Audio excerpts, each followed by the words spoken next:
സ്റ്റോറിയിലേക്ക്. ഇന്നലെ സംസ്ഥാന ചലച്ചിത്ര പുരസ്കാരങ്ങൾ പ്രഖ്യാപിച്ചു. പുരസ്കാര പ്രഖ്യാപനത്തിന് പിന്നാലെ ഒന്നിന് പിന്നാലെ ഒന്നായി വിവാദങ്ങളാണ് നമുക്ക് ചുറ്റും. മികച്ച ഗാനരചനയ്ക്കുള്ള പുരസ്കാരം വേടന് നൽകിയതിലാണ് വിവാദങ്ങളേറെയും നിൽക്കുന്നത്. കുതന്ത്രം എന്ന ഗാനത്തിനാണ് പുരസ്കാരം. നിലവിൽ വേടൻ എന്ന ഹിരൺദാസ് മുരളിക്കെതിരെ 2 ലൈംഗികാരോപണ പരാതികളുണ്ട്. കഞ്ചാവ് കൈവശം വെച്ചതിനും ഉപയോഗിച്ചതിനും കുറ്റപത്രം സമർപ്പിച്ച കേസുമുണ്ട്. ഇന്നത്തെ പ്രൈം സ്റ്റോറി ഇതാണ്. പുരസ്കാരത്തിൽ ജൂറിക്ക് പിഴച്ചോ? മലയാള സിനിമയുടെ ചരിത്രത്തിൽ ഇതാദ്യമായിട്ടാണ് ഒരു റാപ്പ് ഗാനത്തിന് മികച്ച രചനയ്ക്കുള്ള പുരസ്കാരം ലഭിക്കുന്നത്. ജൂറി വിലയിരുത്തിയതുപോലെ മലയാളികൾ ഏറ്റെടുത്ത ഗാനമാണത്. അതിൽ സംശയമില്ല. ആ വരികൾ, അതിലെ വാക്കുകൾ അത്രമേൽ തീക്ഷ്ണമാണ്. വിയർപ്പ് തുന്നിയിട്ട കുപ്പായം, അതിൻ നിറങ്ങൾ മങ്ങുകില്ല കട്ടായം. ഈ വരികളിൽ എല്ലാമുണ്ട്. പുരസ്കാരത്തിന് ഈ വരികൾ അർഹമാണോ എന്ന് വിലയിരുത്താനുള്ള യോഗ്യതയോ കഴിവോ എനിക്കില്ല. പക്ഷേ ചില പഴയ കാര്യങ്ങൾ നമ്മൾ ഓർക്കേണ്ടതുണ്ട്. അതിലേക്കാണ് നമ്മൾ ഇനി പോകുന്നത്.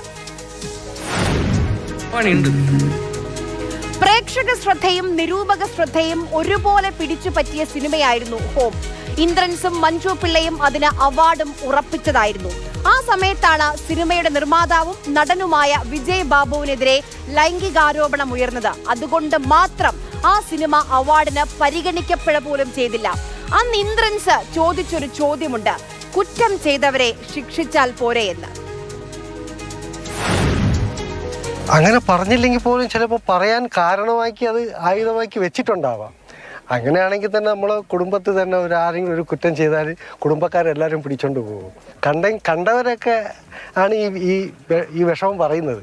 ആ വിഷമം ജൂറിക്ക് മെമ്പർമാർക്ക് ഇല്ലെങ്കിൽ അവർ കണ്ടില്ല എന്നല്ലേ അതിനർത്ഥം. സംസ്ഥാനം ഇന്ദ്രൻസിനെ തടഞ്ഞുവെങ്കിലും ദേശീയ പുരസ്കാരം ആ മഹാനടനെ തേടിയെത്തി. ഇത് മാത്രമല്ല, ഇനി കുറച്ച് നന്നായി പിറകോട്ട് പോകണം. വി.എസ്. അച്യുതാനന്ദൻ മുഖ്യമന്ത്രിയായിരിക്കുന്ന കാലം ഖാദി ബോർഡിന്റെ പ്രചാരണാർത്ഥം പരിപാടി സംഘടിപ്പിക്കുകയാണ്. നടൻ ജഗദീഷ് ശ്രീകുമാറിന് ഖാദിയുടെ ഉൽപ്പന്നം നൽകാനായിരുന്നു സംഘാടകരുടെ ആലോചന. പക്ഷേ വിദിര കേസിൽ ആരോപണ വിധേയനായ ജഗതിക്ക് നൽകി പദ്ധതി ഉദ്ഘാടനം ചെയ്യാൻ വി.എസ്. സമ്മതിച്ചില്ല. വേദിയിലുണ്ടായിരുന്ന അഞ്ജു ബോബി ജോർജിനാണ് വി.എസ്. അന്ന് ഖാദി തുണിത്തരം കൈമാറിയത്. സംസ്ഥാന ചലച്ചിത്ര പുരസ്കാരം വി.എസിന്റെ കയ്യിൽ നിന്ന് ഏറ്റുവാങ്ങാതെ ജഗതി പകരം വീട്ടിയതും ചരിത്രമാണ്. അവിടെയാണ് വേടന് നൽകിയ ഈ അവാർഡ് ചോദ്യം ചെയ്യപ്പെടുന്നത്. ഇന്ന് സാംസ്കാരിക വകുപ്പ് മന്ത്രി അതിനെ ന്യായീകരിക്കാൻ പാടുപെടുന്നുണ്ട്. ഒരുപാട് പ്രഗത്ഭരായ ആളുകൾ നിലനിൽക്കുന്നത് വേടനെ തന്നെ പറഞ്ഞു, ഞാൻ പറഞ്ഞതല്ല, ഉടനെ അതിനെ വേറെ ട്വിസ്റ്റ് ചെയ്തത്. അങ്ങനെയുള്ള ആളുകൾ നൂറുകണക്കിനുള്ളപ്പോൾ നല്ല ഒരു കവിത എഴുതിയ വേടനെ ഞങ്ങൾ സ്വീകരിച്ചെന്ന് പറഞ്ഞാൽ ഞങ്ങളെല്ലാം ജൂതി സ്വീകരിച്ചു. അത് സ്വീകരിക്കാനുള്ള മനസ്സ് ഗവൺമെന്റ് ഉണ്ടെന്നാണ് പറഞ്ഞത്. അല്ല ഉടനെ നിങ്ങൾ ട്വിസ്റ്റ് ചെയ്യാതെ ഞാൻ അങ്ങനെ ഒരു ഗാനരചയിതാവ് അല്ലാത്ത ഒരാൾ ഒരു ഗാനം എഴുതിയപ്പോൾ അത് കേരളം സ്വീകരിച്ചു എന്നാണ് പറഞ്ഞത്. അതിന്റെ നല്ല വശം എടുക്കുക. അതിനെ ഉടനെ നിങ്ങൾ വേറെ രൂപത്തിൽ കാണുന്നത്. എല്ലാം നെഗറ്റീവായിട്ട് ചിന്തിക്കരുത്, പോസിറ്റീവായിട്ട് ചിന്തിക്കുക.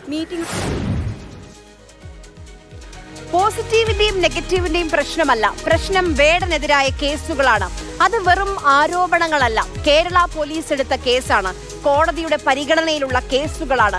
ഒന്നിലധികം പെൺകുട്ടികൾ പരാതിയുമായി രംഗത്ത് വന്നിട്ടുണ്ട്. അതിൽ 2 പേർ ഔദ്യോഗികമായി പരാതിപ്പെടുകയും ചെയ്തു. കല്യാണം കഴിക്കാമെന്ന് പറഞ്ഞ് പീഡിപ്പിച്ചുവെന്ന യുവ ഡോക്ടറും സ്ത്രീത്വത്തെ അപമാനിക്കുന്ന തരത്തിൽ പെരുമാറിയെന്ന സംഗീത ഗവേഷകയും പരാതി നൽകിയിട്ടുണ്ട്. ഏത് സർക്കാരിൽ വിശ്വാസം അർപ്പിച്ചാണോ ഈ പെൺകുട്ടികൾ വേടനെതിരെ പരാതി നൽകിയത്, അതേ സർക്കാരാണ് വേടന് പുരസ്കാരം നൽകുന്നത്. വേടനെതിരായ കേസുകൾ ഇപ്പോഴും അവിടെയുണ്ട്. അതിന്റെ ഇന്നത്തെ സ്റ്റാറ്റസ് എന്താണ് നോക്കാം. മലയാളത്തിലെ കഴിഞ്ഞ വർഷത്തെ മികച്ച ഗാനരചയിതാവായി റാപ്പർ വേടനെ തെരഞ്ഞെടുത്തതിലാണ് സർക്കാരിനെതിരെ ഇപ്പോൾ വിമർശനങ്ങൾ ഉയരുന്നത്.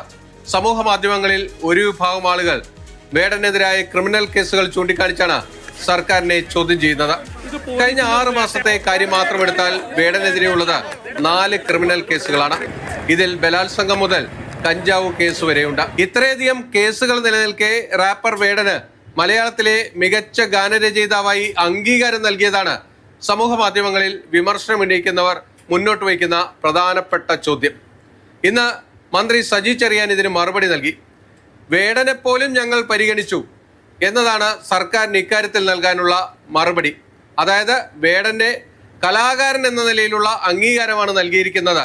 കേസുകളൊക്കെ അതിൻ്റെ വഴിക്ക് പോകട്ടെ എന്നതാണ് സർക്കാരിന്റെ ഇക്കാര്യത്തിലുള്ള നിലപാട്.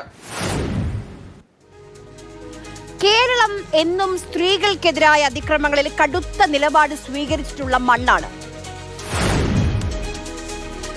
2021 മീറ്റു ആരോപണ വിധേയനായ തമിഴ് കവി വൈരമുത്തുവിന് ONV പുരസ്കാരം പ്രഖ്യാപിച്ചപ്പോൾ വലിയ പ്രതിഷേധമാണ് ഈ നാട്ടിൽ ഉയർന്നത്. വനിതാ സംഘടനകൾ അന്ന് രംഗത്ത് വന്നു. മലയാളിയുടെ ഭാവനയെയും വിപ്ലവ സങ്കല്പങ്ങളെയും സ്വാധീനിച്ച ONVയുടെ പേരിലുള്ള പുരസ്കാരം 17 സ്ത്രീകൾ ആരോപണമുന്നയിച്ച വൈരമുത്തുവിന് കൊടുക്കണോ എന്ന് ചോദിച്ചത് മലയാള സിനിമയിലെ സ്ത്രീകളുടെ കൂട്ടായ്മയായ വിമൻ ഇൻ കളക്റ്റീവാണ്. ഇന്ന് വേടൻ അവാർഡ് കൊടുക്കുമ്പോൾ ഒന്നും പറയാനില്ലേ? ഒരു ഭാഗത്ത് കേരളത്തിന്റെ ആഭ്യന്തര വകുപ്പ് വേടനെതിരെ കേസെടുക്കുന്നു, കുറ്റപത്രം സമർപ്പിക്കുന്നു. മറുഭാഗത്ത് കേരളത്തിന്റെ സാംസ്കാരിക വകുപ്പ് വേടന് അവാർഡ് നൽകുന്നു.